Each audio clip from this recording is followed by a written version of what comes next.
पालकांनो, आपल्या मुलांना औषध देताना ही चूक बिलकुल करू नकाच. बऱ्याच वेळेला ज्या वेळेला आपल्याला आपले डॉक्टर सांगतात की अर्धा चमचा 1 चमचा औषध द्यायचं आहे, आपण हा चमचा वापरतो जो अतिशय चुकीचा आहे.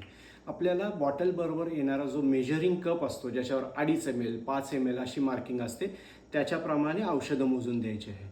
तसेच ज्या वेळेला आपण ड्रॉपर वापरतो त्याच्यामध्येही 0.5 ml 1 ml मार्किंग असतं. त्याच्याप्रमाणे जेवढा डोस सांगितला आहे, जेवढे ड्रॉप्स सांगितले आहेत तेवढे मोजून द्यायचे. आणि ध्यानात ठेवा, सिरपमध्ये जे औषध असतं ते ड्रॉपरमध्ये जास्त कॉन्सन्ट्रेटेड फॉर्मॅटमध्ये असतं. फॉर एक्झाम्पल पॅरासिटामॉलचं औषध 1 ml मध्ये 25 मिलीग्रॅम असतं, पण तेच पॅरासिटामॉलचं औषध ड्रॉपरमध्ये 1 ml मध्ये 100 मिलीग्रॅम असतं. त्याच्यामुळे आपल्या डॉक्टरांनी सांगितलेल्या सल्ल्याप्रमाणेच औषधं द्या.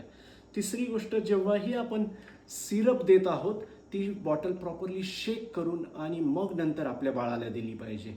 कानातले किंवा नाकातले किंवा डोळ्यातले जेही ड्रॉप्स असतात, जेवढे ड्रॉप्स तुम्हाला सांगितले आहे तेवढेच दिले पाहिजे.